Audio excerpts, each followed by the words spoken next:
So good evening everyone. Today we'll start vector products. Clear? Vector addition subtraction हो गया है सभी का? Okay. Today will start vector products. दो तरह की वेक्टर प्रोडक्ट है.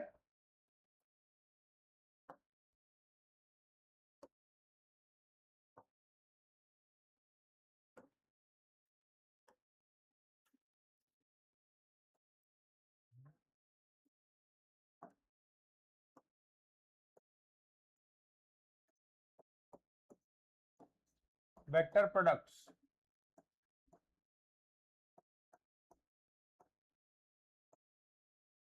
दो तरह की vector product.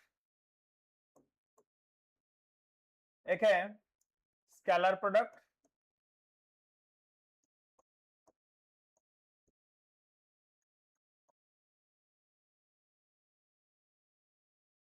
it will be the cross product.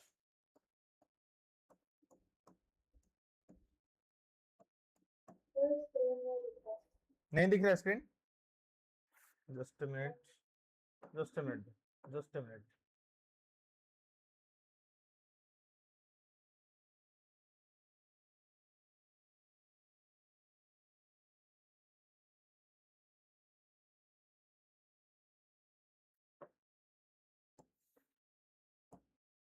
Now visible? Okay. Now it's visible. Okay.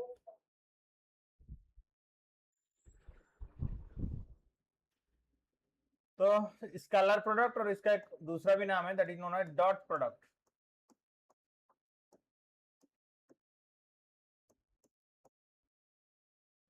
ये जो प्रोडक्ट है इसका भी एक नाम है. देखो वेक्टर का जो प्रोडक्ट है दो तरीके का है. मतलब दो वेक्टर को अगर तुम मल्टीप्लाई करोगे उसका आंसर स्केलर में भी आ सकता है वेक्टर में भी आ सकता है.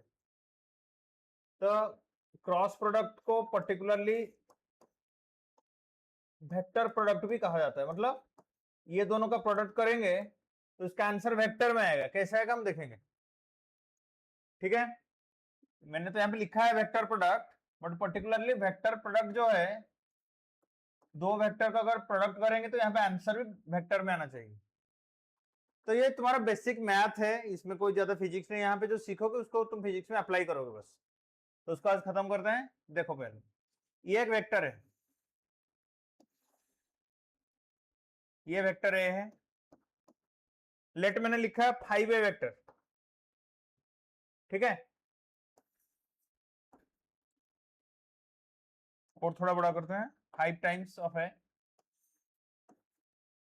ये हो गया 5A वेक्टर. तो दोनों में फर्क क्या है? मैग्नीट्यूड. ये उसका 5 गुना है बस. डायरेक्शन वही है. सब कुछ वही है. तो कोई भी एक कांस्टेंट मान लो. एक लैम्बडा बोल के कुछ कांस्टेंट है.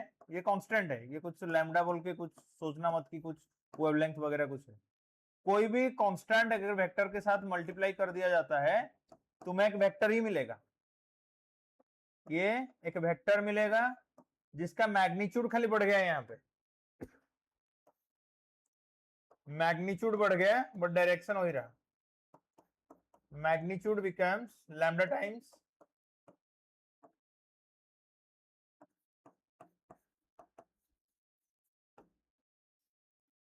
direction remains same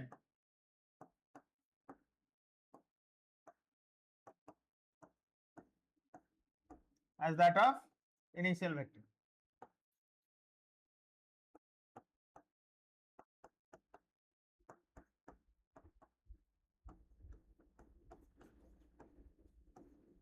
clear. तो ये देखो ये जो नंबर है ये कुछ भी हो सकता है. जैसे 5A मैंने लिखा. ये एक स्केलर है. ये एक वेक्टर है. तो पहला पॉइंट याद रखना. अगर एक स्केलर कंपोनेंट या स्केलर वेक्टर के साथ मल्टीप्लाई होता है तो एक वेक्टर ही देगा. उसका खाली मैग्नीट्यूड में चेंज होगा. डायरेक्शन में कोई चेंज नहीं होगा. क्लियर. अगर वेक्टर ए के साथ तुम 0 मल्टीप्लाई करते हो तो एक वेक्टर आएगा, जीरो नहीं आएगा, जीरो वेक्टर जिसको हम क्या कहते हैं, नॉल वेक्टर। क्या? तो ये स्केलर के साथ वेक्टर को मल्टीप्लाई किया गया, स्केलर के साथ वेक्टर को मल्टीप्लाई किया गया। क्लियर? अभी देखते हैं तो वेक्टर को कैसे मल्टीप्लाई करेंगे। तो उसका दो तरीका है। तो पहला वाला मैं तुम्हें कहा था डॉट प्रोडक्ट और स्केलर प्रोडक्ट, स्केलर और डॉट प्रोडक्ट। वेक्टर का डिवीजन नहीं होता है। लेट ए एक वेक्टर है, बी एक वेक्टर है, इनका प्रोडक्ट डॉट प्रोडक्ट, तो बीच में से डॉट साइन दिया जाता है, उसको पढ़ा जाता है ए डॉट बी, ऐसा पढ़ा जाता है। एंड इसका आंसर जो होता है ए का मैग्नीट्यूड, बी का magnitude, cosine of the angle between them, इसका आंसर होता है। तो इसका मतलब क्या है? खाली मैथ से कर देने से नहीं होगा। देखते हैं, ये उसका फॉर्मूला है।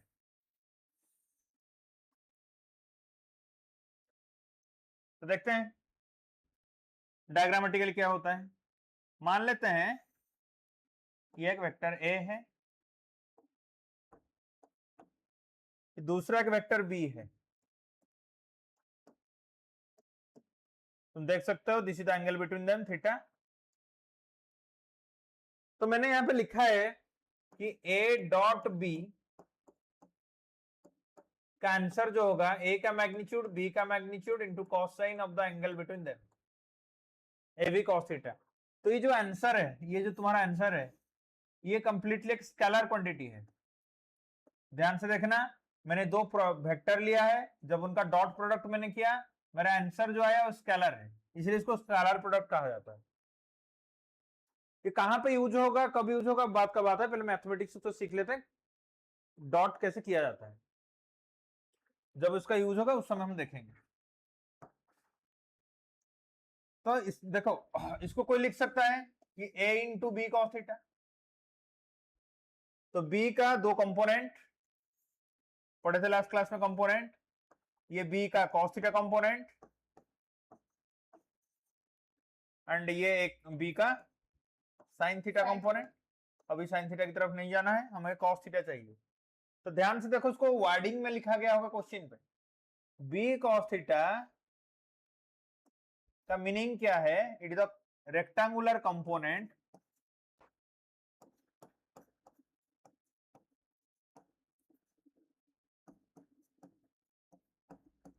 Of b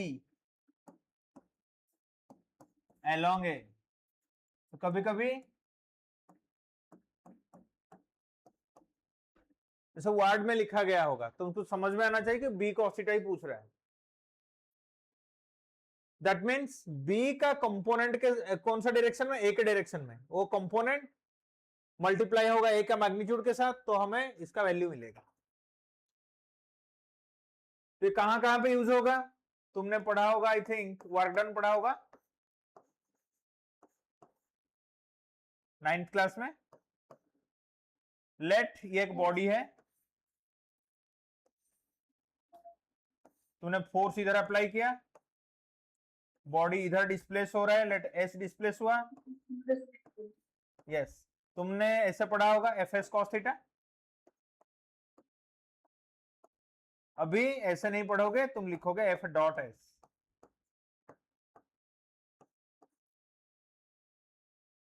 got my point? तो बहुत सारा ऐसे तुम्हें मिलेगा, जैसे कि और एक है पावर, फोर्स डॉट वेलोसिटी, ये सब पढ़ोगे, आगे पढ़ोगे, nothing to worry for this. तो वार्डन, हाँ, ये मैथमेटिक्स है, जहां पे जरूरत होगा वहां पे यूज करोगे उस तरीके से। जैसा मैं एडिशन सब्सट्रैक्शन बचपन पे सीख लिया, तो जब जरूरत होता है, मान लो क्वेश्चन दिया गया होगा कि एक आदमी था 5 किलोमीटर ईस्ट में गया, फिर और 10 किलोमीटर फिर से ईस्ट में गया, तो हमने कहा कि 5 + 10 15 किलोमीटर ईस्ट में गए। तो मैथ्स हमने 3 क्लास में सीख लिया, बेसिक मैथ्स भी पढ़ रहे हैं, जहां पे जरूरत हो, जैसे कि F dot S, F dot S क्या होता है, एफ एस कॉस थीटा, और थीटा क्या है, वेक्टर एफ एंड एस के बीच का एंगल। तो जहां पे यूज होगा उसको यूज करना है। तो अभी देखो, तो ए डॉट बी,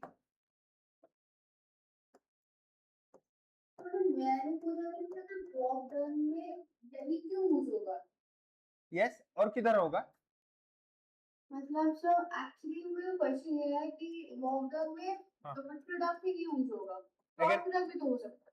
क्रॉस क्यों होगा, वार्डन क्या वेक्टर है क्या,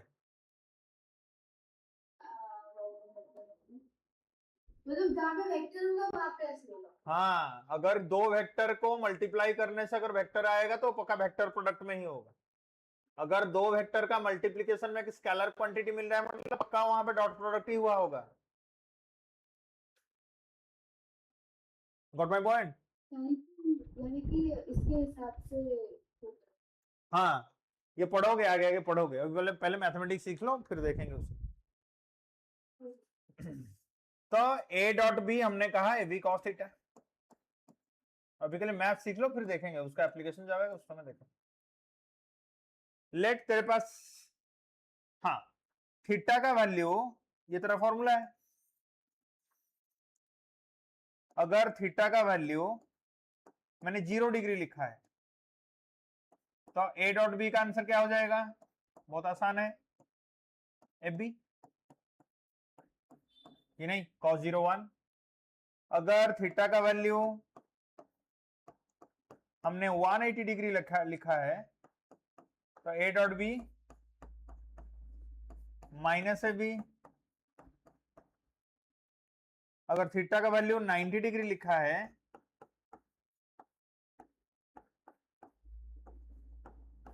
तो ए डॉट बी 0 होगा। तो हमारे पास जो वेक्टर्स, यूनिट वेक्टर्स है, मान लो दो यूनिट वेक्टर, ए एक यूनिट वेक्टर है, बी एक यूनिट वेक्टर है। यूनिट वेक्टर मतलब उसका मैग्नीट्यूड कितना है, 1, ए का मैग्नीट्यूड 1, बी का भी magnitude 1, cosine of the angle between them. तो हमारे पास तीन एक्सिस के लिए तीन यूनिट वेक्टर था, आई कैप, जे कैप, के कैप। तुम लोग अभी खुद बता सकते हो आई कैप डॉट आई कैप का आंसर क्या होगा, आई स्क्वायर कॉस थीटा। आई स्क्वायर क्या हो, आई कैप का मैग्नीट्यूड कितना है, सॉरी 1 कॉस थीटा। थीटा मतलब कहा, छोटे किस किस के बीच का एंगल है, आई एंड आई के बीच में, आई एंड आई के बीच का एंगल कितना होगा, हो जाएगा, हाँ 1 हो जाएगा, 1। उस हिसाब से जे डॉट जे, के डॉट के, ये सब आंसर कितना आएगा, 1 ही आएगा, 1, यस। देन अगर आई डॉट जे कितना होगा, 0, जे डॉट के 0, सारे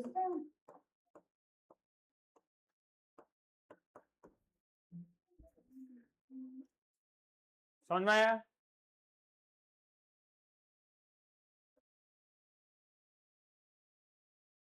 तो इसका एप्लीकेशन देखते हैं, कैसे कैसे क्वेश्चन इसमें से बन सकते हैं।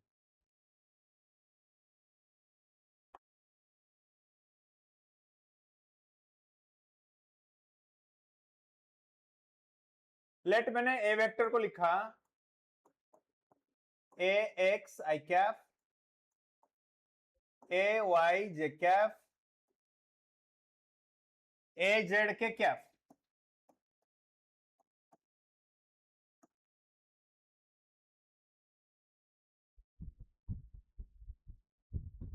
दिख रहा है स्क्रीन मेरा? Yes okay.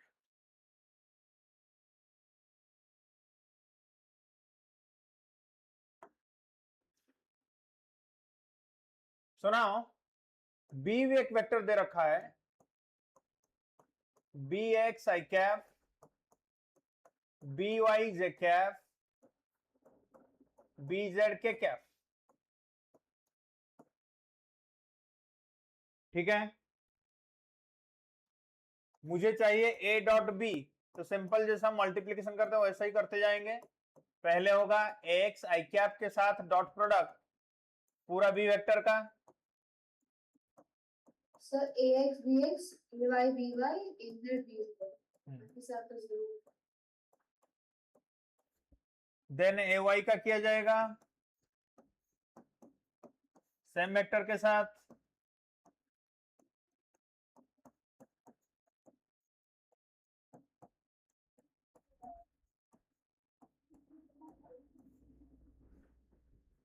क्या, देन जेड वेक्टर का किया जाएगा।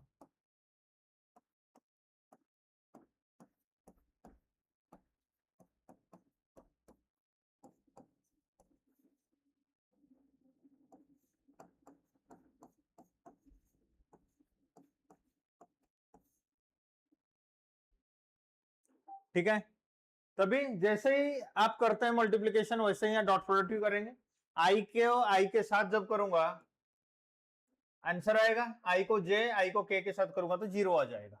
तो सिंपल मैं लिख सकता हूं एक्स आई कैप से मैग्नीट्यूड हो गया X and B X I cap से मैग्नीट्यूड हो गया बी एक्स। यहाँ पे आई कैप फिर से मत लिख देना, वेक्टर का डॉट प्रोडक्ट जब होता है वो स्केलर क्वांटिटी होता है और मैग्नीट्यूड का लिखा है, बाकी सब टर्म्स 0। तो यहाँ पे ये दोनों का डॉट प्रोडक्ट खाली आएगा, यहाँ पे जे कैप को जे कैप का आएगा, यहाँ पे के कैप के साथ आएगा, बाकी टर्म सब 0 हो जाएगा। तो उसी हिसाब से ये a Y b y A Z b z, got my point. तो ये आंसर है, तो सीधा सीधा अभी तुम लिख सकते हो इसका आंसर। तो कैसे याद रखोगे, आई को आई के साथ मल्टीप्लाई करना है, जे को जे के साथ मल्टीप्लाई करना है, के को के साथ मल्टीप्लाई करना है। ठीक है, and this equal to also you can write A B cos theta. तो मैं छोटा सा क्वेश्चन बना रहा हूं, तुम ट्राई करना। लेट पी एक वेक्टर दिया गया है 2i कैप -3 के कैप, बी वेक्टर क्यू एक वेक्टर दिया गया है -3i कैप +2j कैप +2 के cap.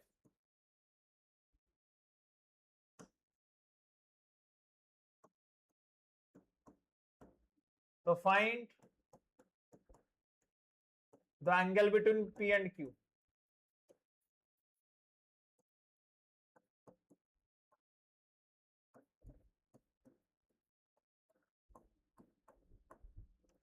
Find the angle between P and Q vector.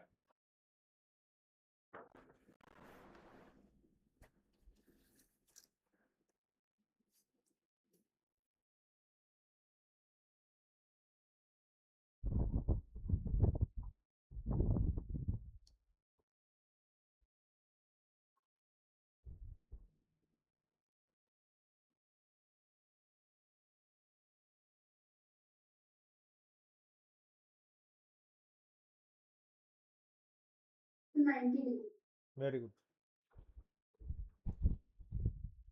तो be careful during the product. Actually क्या होता है ना, हड़बड़ी में हम देखते नहीं, यहाँ पे के कैप होता है क्योंकि हमारा तो आदत रहता है आई कैप जे कैप के कैप, हम अच्छे से क्वेश्चन को देखते नहीं है। यहाँ पे देखो ध्यान से लिखा गया 3 के कैप, जे यहाँ पे नहीं है। तो आई को आई के साथ, जे को जे के साथ, के को के साथ, तो एक में तो जे है ही नहीं, तो उसका मतलब जे का जो आंसर आएगा तो 0 हो जाएगा। तो इतना तो मुझे पता है, P डॉट क्यू आई को आई के साथ मल्टीप्लाई किया 2 इंटू -3, वहां पे 0 नहीं है, ए जे नहीं है, तो 0 इंटू +2, के को के साथ करेंगे -3 -2, तो आंसर 0 आ रहा है। इसका मतलब P का तो मैग्नीट्यूड 0 नहीं है, Q का भी मैग्नीट्यूड 0 नहीं है, तो पक्का यहाँ पे theta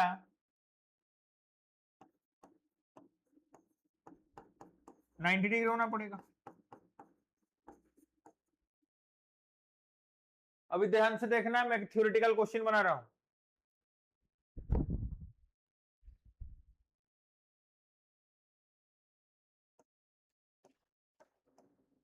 if more than one correct answer हो सकते हैं, P dot Q equal to 0,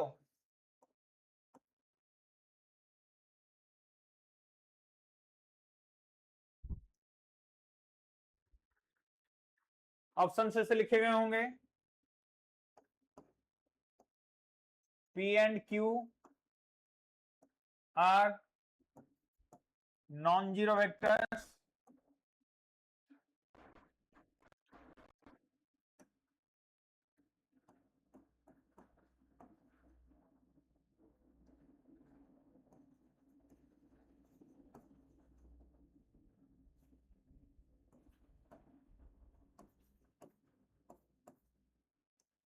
P may be 0, Q may be 0 only.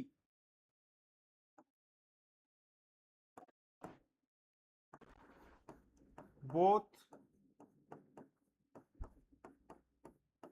P and Q may be 0. More than one correct भी हो सकता है। सब BCD तेरा अर्षिता,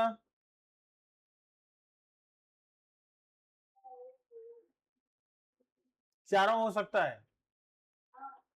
नहीं, ए भी तो हो सकता है ना, अगर P and Q non zero, theta 90 degree में हो जाएगा, तो चारों ऑप्शन हो सकते हैं। सर एक्चुअली मैंने सोचा कि वो वॉइस एको हो रहा है मेरा साउंड, इसीलिए हमने मे लिखा था ना, मे भी। मस्ट भी लिखता तो अलग बात था। तो मैंने सोचा कि इसका रीजन नहीं है, इसलिए मैंने वो अलग कर दिया। हाँ, मे भी हो सकता है, मे भी। अगर क्वेश्चन मैंने ऐसा लिख देता, if P dot Q equal to 0, assertion question, then region P and Q must be non-zero. सही है क्या? नहीं है sir, assertion is correct but reason is Assertion is right, but reason is false. incorrect, false. तो wording को सही से समझना। कभी कभी क्या होता है, हमको समझ में आ जाता है पढ़ाई, इंग्लिश में गलतियां हो जाता है।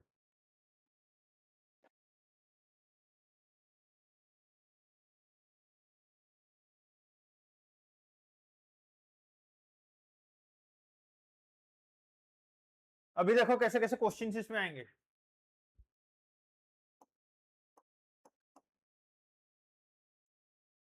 एक वेक्टर मैंने दे दिया 2i cap plus 3j cap, छोटा छोटा दे रहा हूं, ज्यादा समय ना लगे। बी वेक्टर है 3i cap minus 5j cap. Find the component of A along B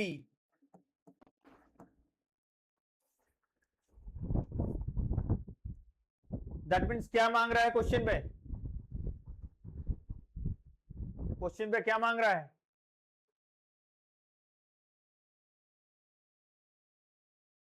component of A along b मतलब क्या मांग रहा है?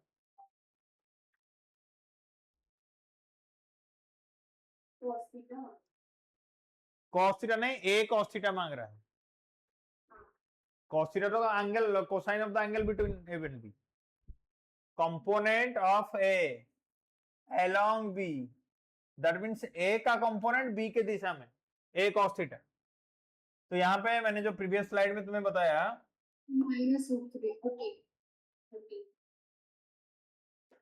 ये ए बी cos थीटा भी हो सकता है, कोई इसको बी ए cos थीटा भी तो लिख सकता है, एक ही बात नहीं है। तो ए का अगर ए के ऊपर से ए से बी के ऊपर एक परपेंडिकुलर खींचा जाए तो ये बनेगा तेरा ए का cos थीटा की नहीं। तो ए cos थीटा इंटू बी का मैग्नीट्यूड, ये भी आंसर बन सकता है, एक ही आंसर होगा दोनों। तो यहाँ पे क्वेश्चन पे मांगा है कि ए cos थीटा कितना होगा, लिखिए। क्वेश्चन में मांगने की कोशिश कर रहा है ए cos थीटा। तो ध्यान दो कैसे बनाएंगे। हमें ए डॉट बी का आंसर होता है ए बी cos थीटा, पता है। तो ए cos थीटा हो जाएगा आपका a dot b by a b, sorry b. A dot b तो यहां से लिखा जा सकता है आसानी से, ए डॉट बी आसानी से लिखा जा सकता है। 2 इंटू 3 6, आई इंटू आई, ये हो जाएगा -15, 3 इंटू -5 -15। बी का मैग्नीट्यूड, बी का मैग्नीट्यूड, मैग्नीट्यूड बी का कैसे निकाला जाएगा, बी का मैग्नीट्यूड कैसे निकालेंगे। 30 और 34।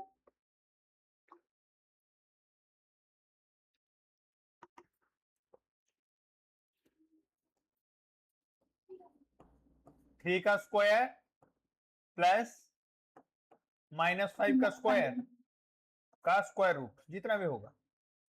तो ऊपर हो गया -9, ये 9 25 9 कितना 34 √34, यस। ये cos थीटा। इसमें और एक क्वेश्चन जोड़ देता हूं, ये क्वेश्चन हो गया।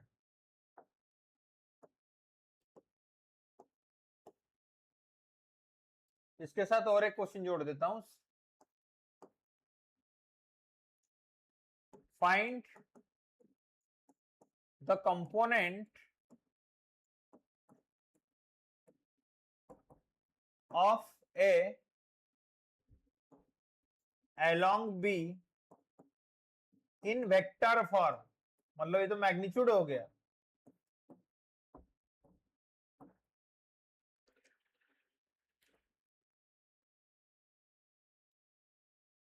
Component of A along B, इसका मतलब मैग्नीट्यूड तो पक्का वो ए cos थीटा कह रहा है।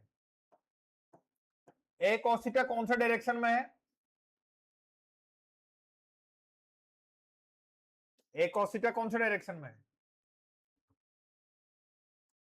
बी के डायरेक्शन में भाई। अगर ये ए हुआ, ये आपका बी हुआ, ये थीटा, तो ये आपका बी cos थीटा है कि नहीं।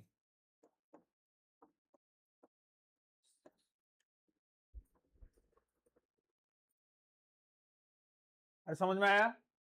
तो बी, सॉरी ए का cos थीटा चाहिए था ना, सॉरी सॉरी। काम करो, इसको बी कर दो, इसको ए कर दो, उल्टा कर दो। ये आपका बी लिख लो, ये आपका ए लिख लो, ये बन गया ए cos थीटा।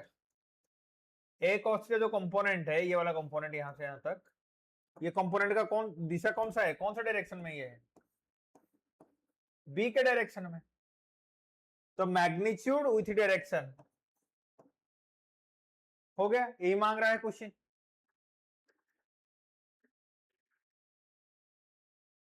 समझ में आया कि नहीं, अरे समझ में आया कि नहीं। Can you repeat that? Again just a minute. Yes, sir.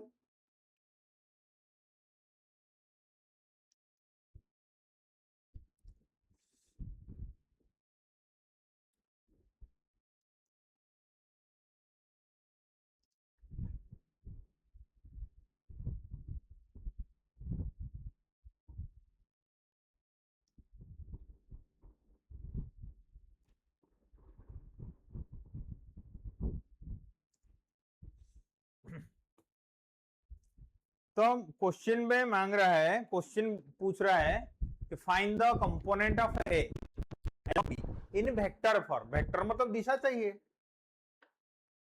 Vector का मतलब तुम्हें दिशा चाहिए बस, और कुछ नहीं।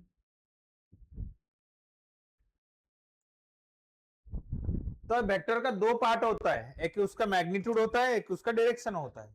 मैग्नीट्यूड हो गया a cos थीटा, एंड वो जो पार्ट कौन सा अलोंग भी लिखा है ना, तो b का दिशा क्या होता है, b कैप। यूनिट वेक्टर का मतलब क्या होता है, यूनिट वेक्टर का मतलब क्या होता है, डायरेक्शन, इसका मैग्नीट्यूड 1 होता है ना। Yes.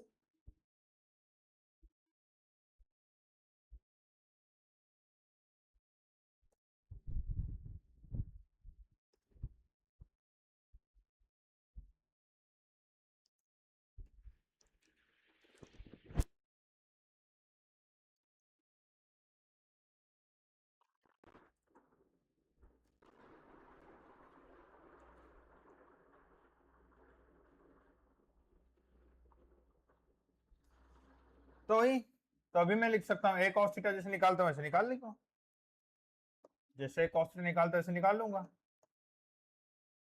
कि a dot b, a cos theta मतलब नीचे b, फिर b का unit vector.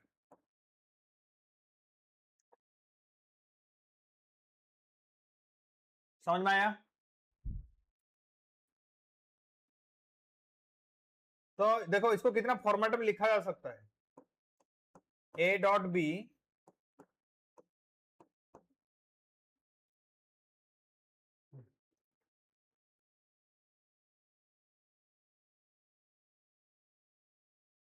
B vector by b, हो सकता है ना। तो a डॉट बी, ये b को इसके साथ मल्टीप्लाई कर लीजिए, b square into b vector. तो a डॉट बी का आंसर कितना आया था, -9। b का मैग्नीट्यूड था √34, तो ये 34, एंड जो तेरा b वेक्टर था पूरा, b वेक्टर का वैल्यू लिख लो, 3i कैप -5j कैप।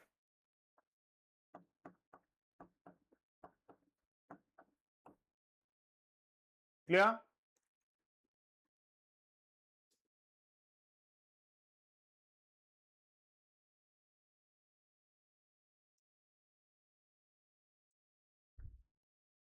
अरे समझ में आया।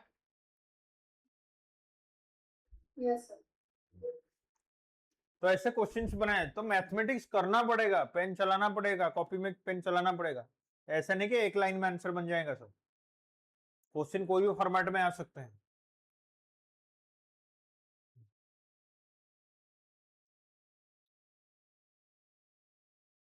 तो ये आपका हो गया, आपका कौन सा, डॉट प्रोडक्ट का काम हो गया, और कुछ नहीं है डॉट प्रोडक्ट में, बस इतना ही मैथमेटिक्स है, इसको सही से लगाना है बस।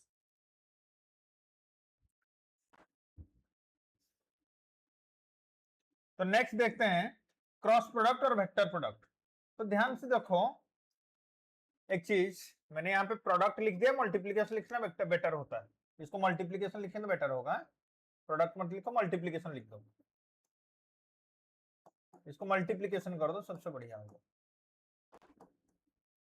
तो वेक्टर मल्टीप्लीकेशन दो तरीके का है, दो वेक्टर का डॉट प्रोडक्ट, दो वेक्टर का क्रॉस प्रोडक्ट।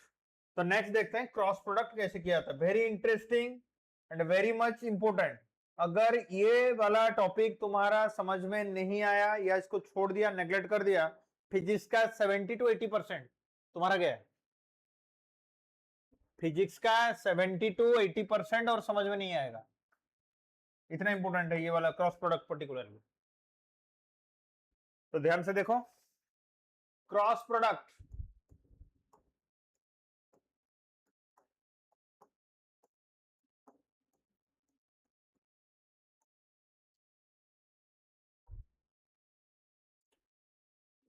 तो यहां पे पहले मैथमेटिक्स देख लेते हैं, फिर इसका लैंग्वेज समझेंगे। ए क्रॉस बी जब लिखा जाता है, ए का मैग्नीट्यूड, बी का magnitude, sign angle between them, and एक डायरेक्शन होता है। मतलब कंप्लीटली अगर देखोगे ये एक वेक्टर ही है, ये कंप्लीटली अगर देखोगे, ये उसका मैग्नीट्यूड एंड ये उसका डायरेक्शन है, तो ये एक वेक्टर क्वांटिटी बन गया। एंड इसका डायरेक्शन कौन सा डायरेक्शन होगा वो निकालना यहाँ पे इंपोर्टेंट होता है, वो समझना यहाँ पे इंपोर्टेंट है।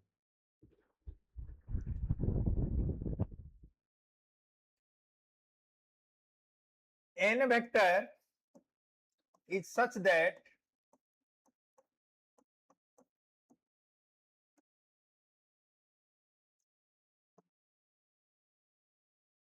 it is perpendicular to the plane containing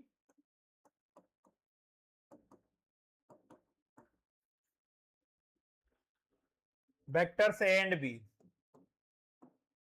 मतलब देखो ध्यान से, मैं डायग्राम बना रहा हूं, डायरेक्शन सीख लो, मैथमेटिक्स तो कर लो, डायरेक्शन इज इंपोर्टेंट है। मान लो मैं यहाँ पे प्लेन पहले बना रहा हूं, ये एक प्लेन है, मान लो कार्डबोर्ड मान लो, या तुम्हारा कॉपी, तुम्हारा कॉपी के ऊपर दो वेक्टर मैंने बनाया हुआ है, ये एक वेक्टर ए लिखा मैंने, उस कॉपी के ऊपर मैंने एक बी वेक्टर ऐसे रखा,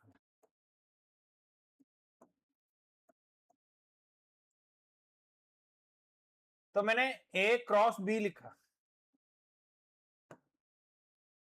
ए क्रॉस बी मतलब ए से बी की तरफ घुमाना है हाथ को तुम्हारा। ये जो मैंने घुमाया यहाँ पे ए से बी की तरफ, ये क्लॉकवाइज है या एंटी क्लॉकवाइज है? Anti clockwise. Simple. I think सभी के पास पानी का बोतल होगा, दोनों के पास कुछ बोतल टाइप का चीज है जिसका एक ढक्कन लगा हुआ होगा, उसको एंटी क्लॉकवाइज घुमाओ बोतल का ढक्कन। बोतल का ढक्कन ओपन हो रहा है या क्लोज हो रहा है? ओपन। ओपन मतलब ऊपर की तरफ जा रहा है कि नहीं? तो इसीलिए उसका जो डायरेक्शन होता है, ये डायरेक्शन होगा ऊपर की तरफ। ये हो गया ए से बी की तरफ जब हम घुमाएंगे, इसका डायरेक्शन का बात अभी कर रहा हूं मैं। कितना मैग्नीट्यूड तो बी साइन थीटा, ये दोनों के बीच का एंगल कुछ होगा, थीटा बीटा जो भी। अगर मैं बी से ए की तरफ घुमाऊं, अगर तूने बी से ए की तरफ घुमाया तो क्लॉकवाइज बोतल का ढक्कन क्या होगा? टाइट होगा, मतलब नीचे की तरफ घुसेगा। Yes sir. तो उसका डायरेक्शन नीचे की तरफ रहेगा, इसको लिखा जाएगा बी क्रॉस ए।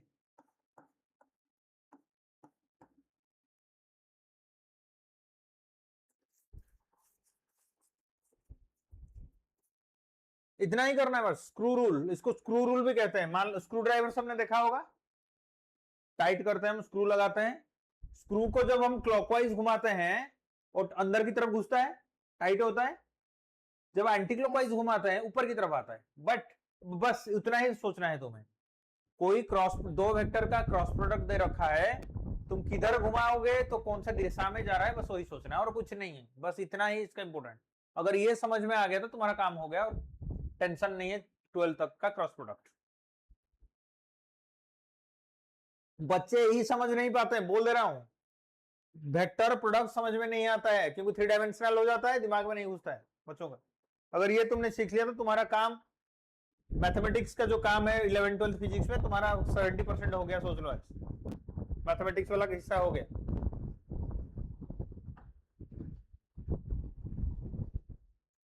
समझ में आया? तो अभी देखते हैं इसमें कुछ, इसको पाम रूल भी कहते हैं। हम तो डायग्राम नहीं बना सकता, मैं तुम्हें एक वीडियो दिखा रहा हूं, वहां पे समझ लेना।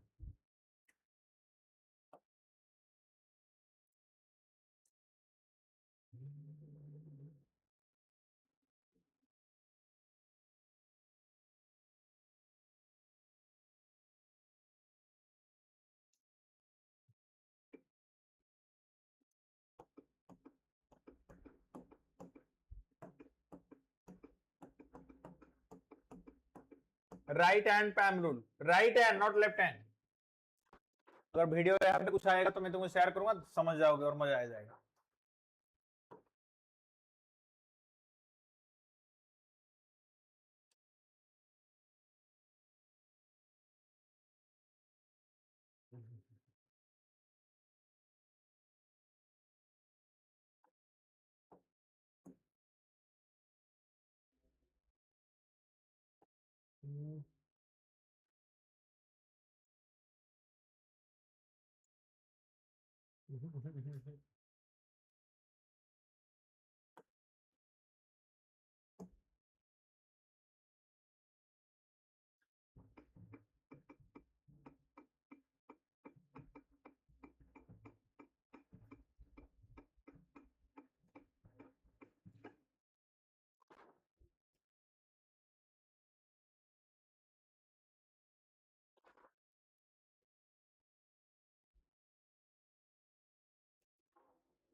अच्छा वाला दिखाना चाहता हूँ क्योंकि सीधा एप्लीकेशन दे दिया है तो तुम अभी समझ में नहीं आएगा।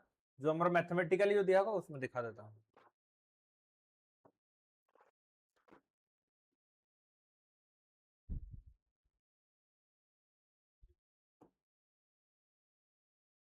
ये देखो,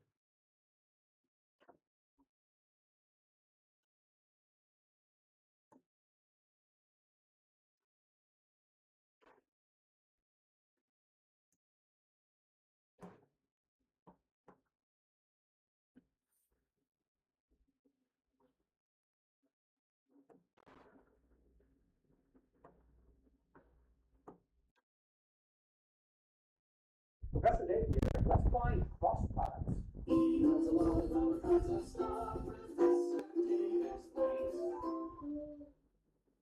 Earlier in the series, we learned about vectors and their operations. Only one way to multiply two vectors together, which we called the dot product. But the dot product is just a scalar.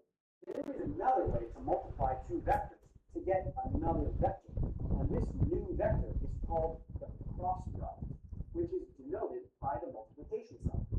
Now that we know a little bit about matrices and their operations, we are ready to understand how to find the cross product of the vector. So let's learn how to do that now. Let's take A and B. A has components 1, 3, 4, which can also be expressed as I plus 3j plus 4k. And B has components 2, 7, negative 5, which can be expressed as 2i plus 7j minus 5k. The way we find this cross product, or A cross B, is by finding the determinant of the following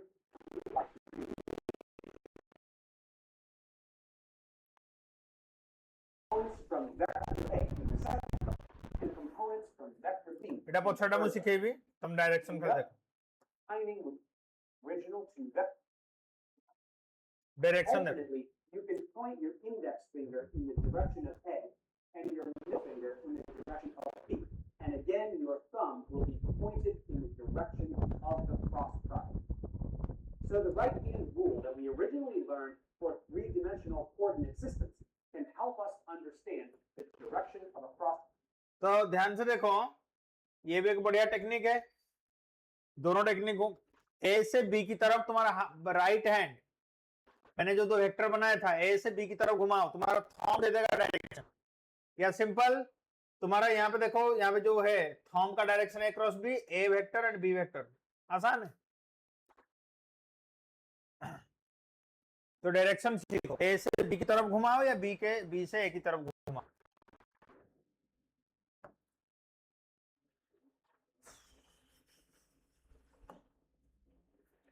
okay, तो यहाँ पे भी तुम कर सकते हो। एक ए and B का दिशा दे दो, तुम्हारा दोनों फिंगर, ए तुम्हारा थंब दे देगा, मिडिल फिंगर एंड ये फिंगर। अगर ए एंड बी दो वेक्टर हुआ, थंब क्या देगा, ए एंड बी का डायरेक्शन देगा। आसान है। सोचो पहले दिमाग में कैसे होगा। ए से बी की, अगर ए क्रॉस बी लिखा गया है, ए से बी की तरफ घुमाना है, अगर बी क्रॉस ए लिखा गया है, बी से ए की तरफ घुमाना है, बस इतना ही है। तो यहां पे अगर मैं लिखूंगा A cross B and B cross है, दोनों सेम है क्या? Are they same? No sir, why? Because अलग डायरेक्शन में डायरेक्शन उल्टा है, दोनों का डायरेक्शन अपोजिट है, दोनों का डायरेक्शन अपोजिट है, मैग्नीट्यूड सेम हो सकता है, okay, they are not equal, इनका मैग्नीट्यूड इक्वल हो सकते हैं, इनका मैग्नीट्यूड इक्वल हो सकता है, ठीक है। इस बार वेरी इंटरेस्टिंगली मैंने तुम्हें भेजा था जे एडवांस का क्वेश्चन, ग्रुप में भेजा था, शायद तुमने देखा हो कि नहीं पता नहीं। यूनिटी डायमेंशन जो पहला टॉपिक होता है ना, 3 क्वेश्चन उसी में से आया था जे एडवांस में। ये तो मैथ से छोड़ दो, पहला चैप्टर 11th का जो बच्चे पढ़ते नहीं है, छोड़ देते हैं, आसान कहते हैं, वहां से 3 क्वेश्चन आया था। मतलब 3 क्वेश्चन जे एडवांस से जो इसने कर लिया है, मतलब खुशी खुशी आएगा कि मेरा तो हो जाएगा, ऐसा है, कुछ ना कुछ तो मिल जाएगा कहीं ना कहीं। हाँ, अच्छा आईटी नहीं मिलेगा अलग बात है, थोड़ी ना 3 क्वेश्चन करके आएगा, और भी कुछ कर ले। एक ही पेपर में 3 सवाल, 12 या 14 आता है सवाल, 14 नहीं 17 शायद, 17 सवाल आते हैं, उसमें 3 क्वेश्चन पहला टॉपिक का था। बार बार बच्चों को पहला टॉपिक बहुत आसान है, कम मेहनत में ज्यादा गेन है। तो चलिए ए क्रॉस बी अभी देखते हैं, आज प्रोडक्ट खत्म हो जाएगा, नेक्स्ट हम यूनिट डायमेंशन, हमारा पढ़ाई पूरा असली सिलेबस को घुसेंगे। देखो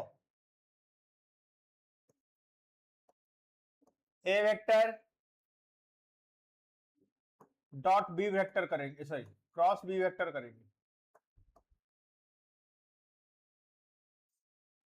इक्वल टू हमने लिखा a b sine theta into n cap, तो मैं मैग्नीट्यूड लिख रहा हूं बस। तो यहां पे मैं लिख सकता हूं थीटा का वैल्यू अगर 0 डिग्री है तो ए क्रॉस बी का मैग्नीट्यूड हो जाएगा 0, अगर थीटा का वैल्यू 90 डिग्री है तो ए क्रॉस बी का मैग्नीट्यूड आ जाएगा A B.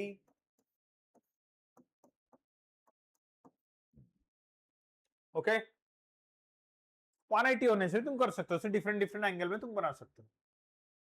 That means indirectly तुम कह सकते हो दो अगर पैरेलल वेक्टर है, मतलब ए क्रॉस ए अगर लिखूंगा तो क्या आंसर होगा?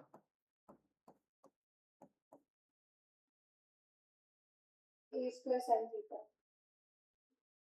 तो कितना होगा आंसर, क्या होगा? ए स्क्वायर ही हो जाएगा। कैसे? सर साइन थीटा 0 हो जाएगा, तो 1 हो जाएगा। साइन 0 1 होता है क्या? तो साइन 0 हो जाएगा, सॉरी 0 हो जाएगा। तो दोनों अगर वेक्टर सेम है तो दोनों का बीच का एंगल 0 हो गया, तो ये नॉल वेक्टर कहोगे, 0 नहीं कहोगे, नॉट 0, इंपोर्टेंट, नॉल वेक्टर कहा जाएगा, क्योंकि दो वेक्टर का प्रोडक्ट वेक्टर ही होगा, vector product, dot product scalar होगा। तो एग्जैक्टली अगर मैं कहूंगा लैम्डा, सॉरी ए वेक्टर इनटू क्रॉस 5 ए वेक्टर, कितना होगा आंसर?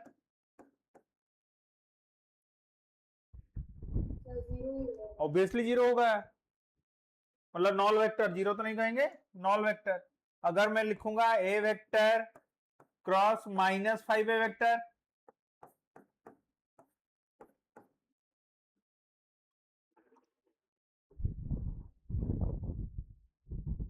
-5 ए मतलब क्या है?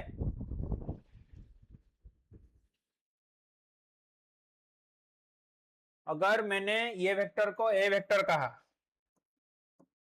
-5 वेक्टर मतलब क्या है?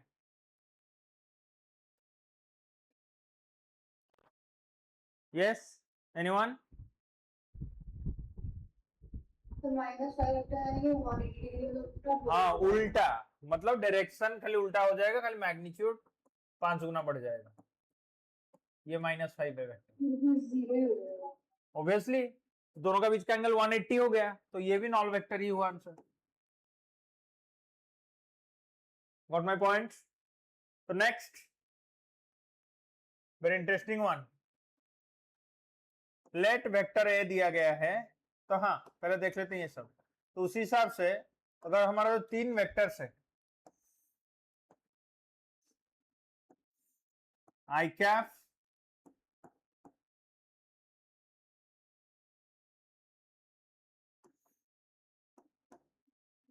ये वाई,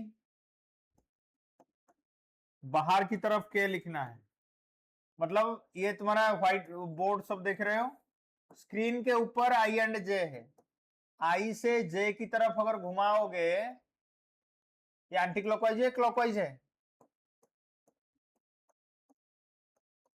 आई से जे की तरफ जो मैं यहाँ पे घुमा रहा हूँ, क्लॉकवाइज घुमा, एंटी क्लॉकवाइज, मतलब तुम्हारा स्क्रीन से, तुम्हारा जो मोबाइल स्क्रीन है, कंप्यूटर स्क्रीन या लैपटॉप स्क्रीन है, तुम्हारी तरफ निकल के आ रहा है वो डायरेक्शन कि नहीं? Yes sir. अगर बोतल का ढक्कन को यहाँ पे रख लो, ये जगह पे ऐसे घुमाओ, घुमाओगे तो तुम्हारी तरफ निकल रहा है, तो जो डायरेक्शन में निकल के आ रहा है वो डायरेक्शन तुम्हारा के कैप है। तो ध्यान रखना आज से, जब भी तुम x axis, y axis, z axis बनाओगे, इसको फॉलो करके बनाओगे, तुम्हारा मन मर्जी एक्स वाई जेड मत लेना। एक्स वाई जेड को इस तरीके से लिखना है जैसे वो आई क्रॉस जे इक्वल टू के कैप को सेटिस्फाई कर रहा होगा। Got my point?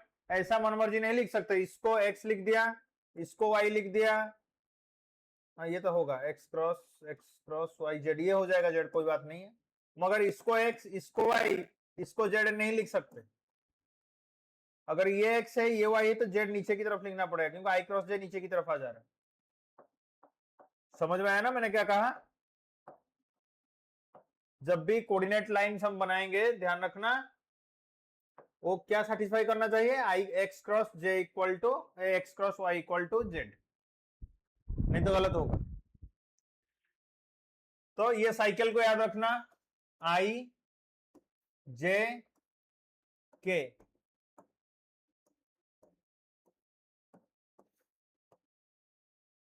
I cross j k cap, then J cross K I cap, K cross I J cap. बाकी कुछ सीक्वेंस में चेंज हुआ तो माइनस साइन लगाना है।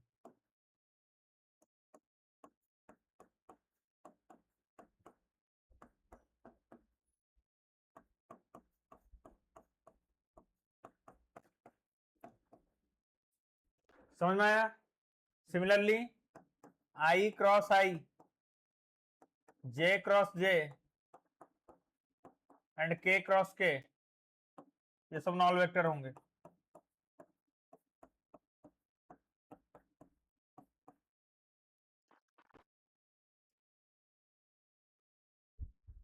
क्लियर?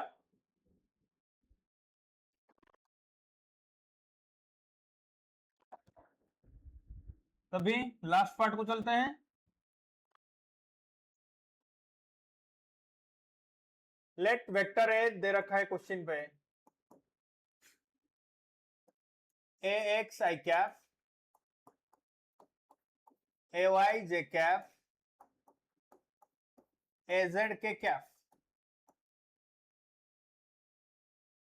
सिमिलरली बी वेक्टर दे रखा है, B X I cap, B Y J cap, B Z के कैप।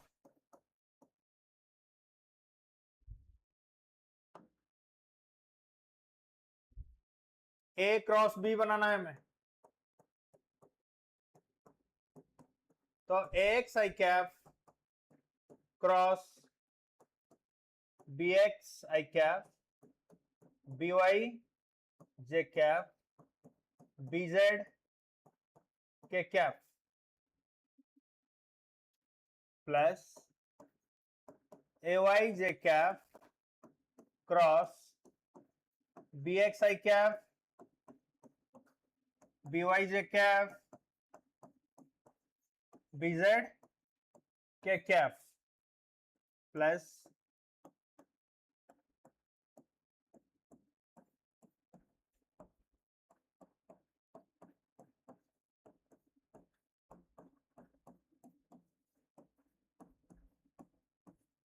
क्लियर। अभी देखिए आई क्रॉस आई नॉल हो गया, उसको छोड़िए। Okay, I cross j k cap a x B y, अभी के कैप लिखेंगे पूरा कि वेक्टर प्रोडक्ट है।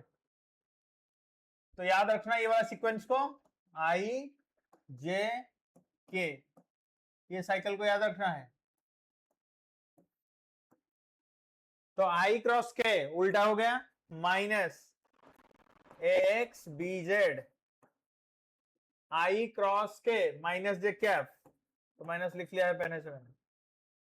नेक्स्ट लाइन को चलते हैं, जे को जे के साथ तो जीरो छोड़ो, J cross I minus K cap, तो minus A Y B X J I K, then J cross K I cap A Z sorry A Y B Z J K I cap. Next K cross I plus A Z B x, K cross I क्या होगा J cap, K cross J minus I cap zero. कैसे लिखा समझ में आया?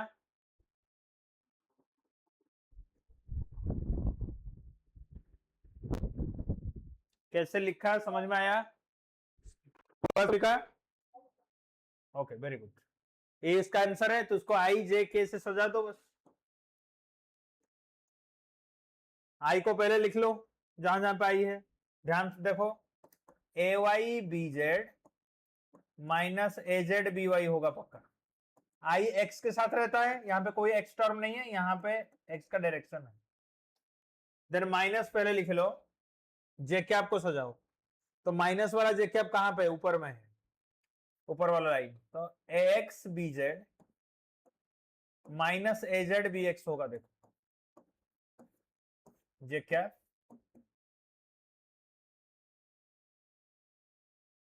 Okay, plus उसका k cap a x B y minus A Y B x k cap.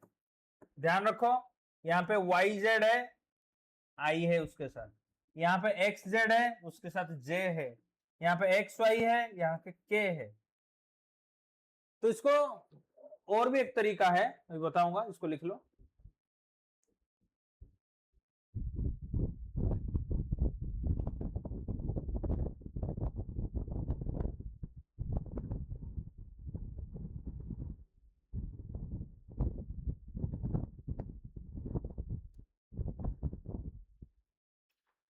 हो गया ये?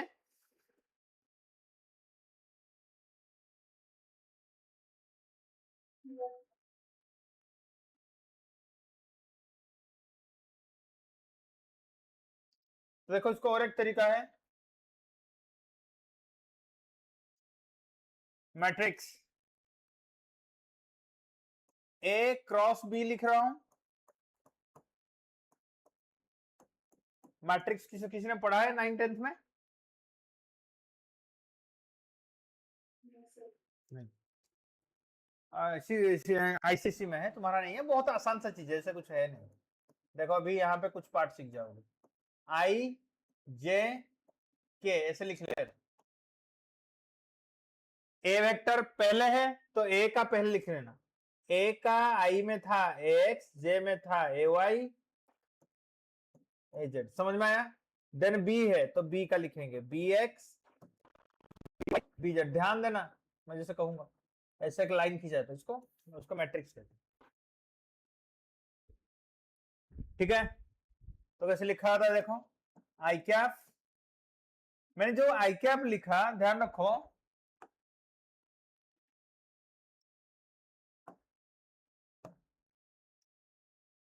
ये तेरा आई कैप वाला कलम है, इसको छोड़ देना है, बाकी जो बच गया मतलब आई कहां कहां पे, ये कॉलम में है, ये रो में है, इसको छोड़ देना है। बाकी देखो क्या क्या बच गया, A Y B Z, sorry A Y A Z B Y B Z, cross product करना है लेफ्ट से राइट की तरफ क्रॉस करो, तो कितना होगा, ए वाई बी जेड, उसका तो माइनस लिखोगे, फिर इधर से इधर ए जेड बी वाई, उसके बाद फिर आई माइनस लिखना है, उसके बाद जे कैप, काम वही करेंगे, जे जो कॉलम में है या जो रो में है उसको उड़ाना है, इसी रो पे है एंड ये कॉलम पे है ग्रीन वाला। अभी मेरे पास बच गया A X and B Z and B X A Z, तो यहां पे लिखेंगे A x B Z A Z B X, clear. उसके बाद के कैप,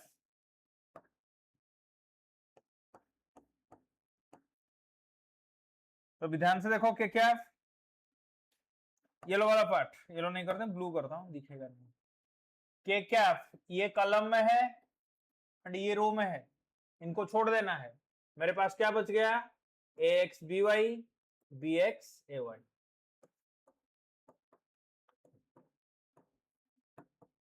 सो माइनस जे कैप, ये तरीका है उसका, सीख लो, वो भी मैथ्स में पढ़ोगे।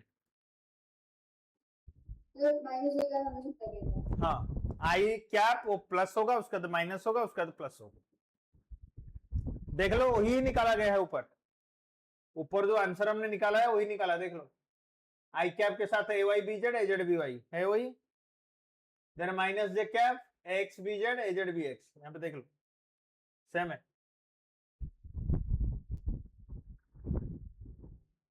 तो ये तरीका होता है निकालने के लिए, तो मैं तुम्हें क्वेश्चन दे रहा हूं, सब निकालना, लिख लो इसको पहले।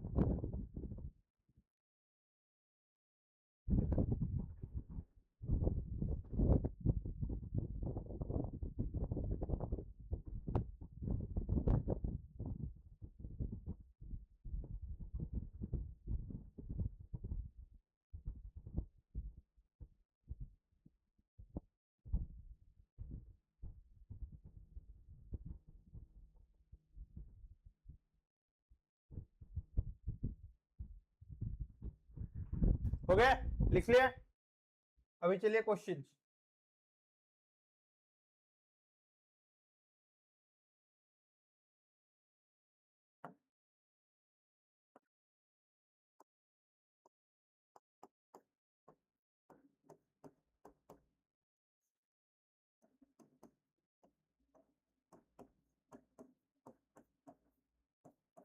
सेवन है,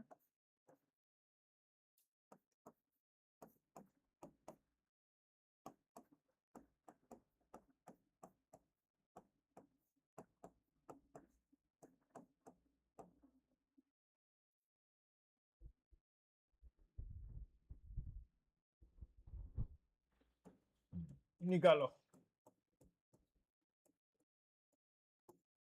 ये मैग्नीट्यूड के लिए है, नहीं नहीं वेक्टर सही है, तो मैग्नीट्यूड निकालो, मतलब वही क्रॉस प्रोडक्ट करो,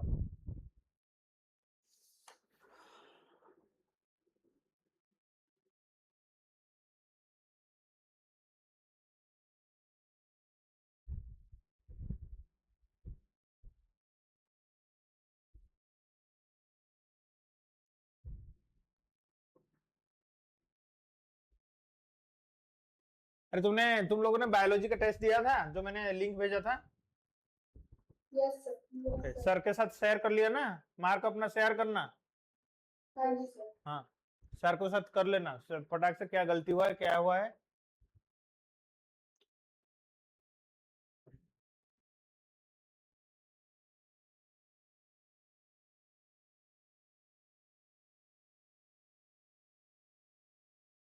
So 15 I get. कितना है? 15 I get. सही से देखो, सही से देखो। हर्षिता, Zero. वेरी गुड, 0 आएगा, 0 आएगा। कैसे सर 15 into 7 मैंने 190 कर दिया था। Yeah. well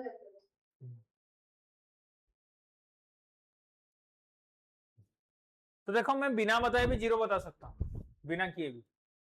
0 के लिए हमें क्या चाहिए? अगर दो वेक्टर का प्रोडक्ट 0 आ रहा है एंड दोनों वेक्टर 0 नहीं है, खुद 0 नहीं है, तो क्या मैं कह सकता हूं?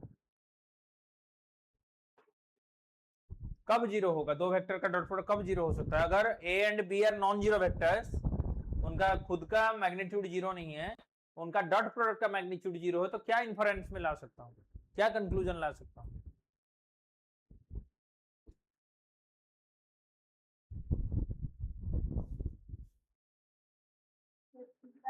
Very good. Theta 0 degree, sine theta ना, साइन 0 0 डिग्री। साइन 0 का मतलब क्या है? दोनों वेक्टर आइदर पैरेलल होंगे, 180 होने से भी हो सकता है, आइदर दोनों वेक्टर पैरेलल होंगे नहीं तो एंटी पैरेलल होंगे, यही दोनों हो सकता है, और क्या होगा? और तो नहीं तो और कोई केस में 0 नहीं हो सकता। ध्यान से देखो, मैंने वैसे ही दे दिया था वेक्टर को। अगर बी वेक्टर को ध्यान से देखोगे, यहां से -3 बाहर ले आओ,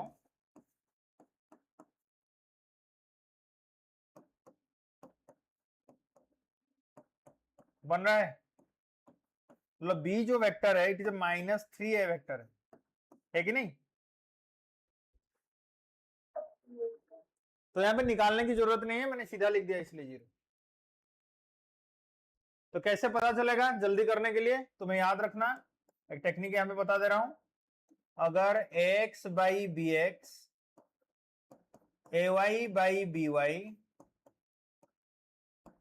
az by b z constant है, यहां पे है, ठीक है?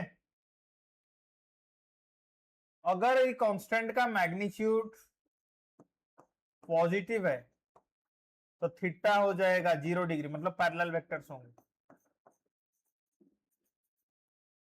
अगर इसका मैग्नीट्यूड नेगेटिव होगा तो थीटा बन जाएगा 180 degree, anti parallel.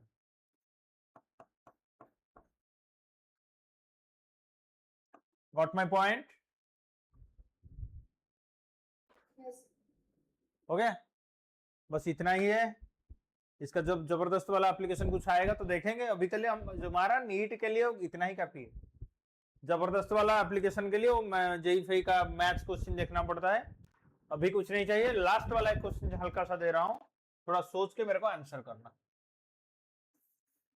A vector cross B vector dot A vector, क्या होगा आंसर?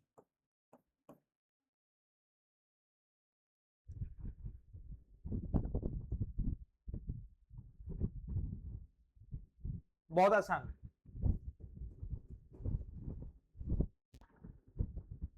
बहुत आसान है।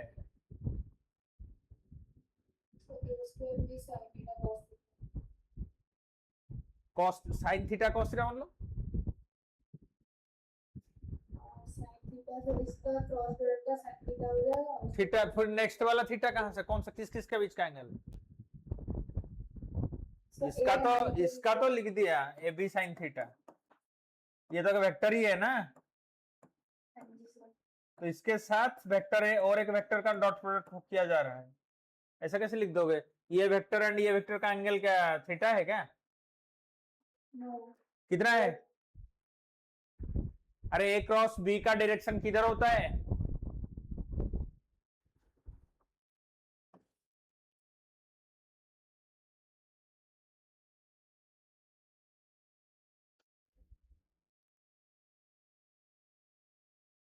ए क्रॉस बी का डायरेक्शन ध्यान से देखो, A cross B is perpendicular to A as well as perpendicular to B. कि नहीं? It is perpendicular to A as well as perpendicular to B. समझ में आया? वही तो लिखा गया है यहाँ पे, n vector is such that it is perpendicular to both the vectors A and B. अगर दोनों वेक्टर कोई परपेंडिकुलर है तो डॉट प्रोडक्ट कितना आ जाएगा? 0.